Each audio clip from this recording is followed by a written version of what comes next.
السلام علیکم ورحمۃ اللہ وبرکاتہ۔ اگر گھر کے اندر یہ ایک آیت لگا دی جائے تو شیطان اس گھر میں کبھی بھی داخل نہیں ہوتا۔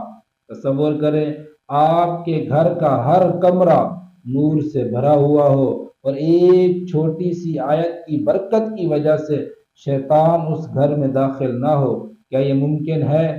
جی ہاں، بالکل ممکن ہے۔ آیت سماعت کر لیجئے گا، سن لیجئے گا، تاکہ آپ کو پتہ چل سکے کہ وہ کون سی آیت ہے۔ سماعت کیجئے گا۔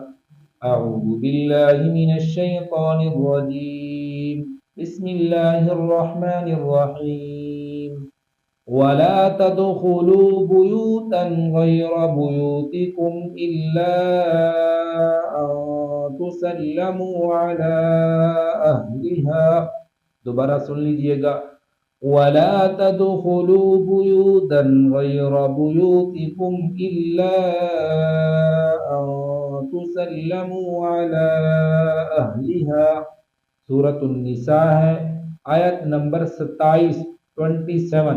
علماء کہتے ہیں کہ گھر میں قرآن کی آیت کی تلاوت اور لکھائی لکھنے سے نہ صرف برکت بڑھتی ہے بلکہ شیطان کا داخلہ بھی اس گھر کے اندر منع ہو جاتا ہے۔ یہ چھوٹی سی سنت ہے مگر اثر اتنا بڑا ہے کہ گھر میں امن قائم رہے گا، لڑائیاں کم ہو جائیں گی اور رزق میں اضافہ ہوگا۔ تو آج سے عہد کرے کہ اس چھوٹی سی آیت کی لکھائی ہم گھر کے اندر کروا لیں گے۔ جزاکم اللہ خیر، وعلیکم السلام ورحمۃ اللہ وبرکاتہ۔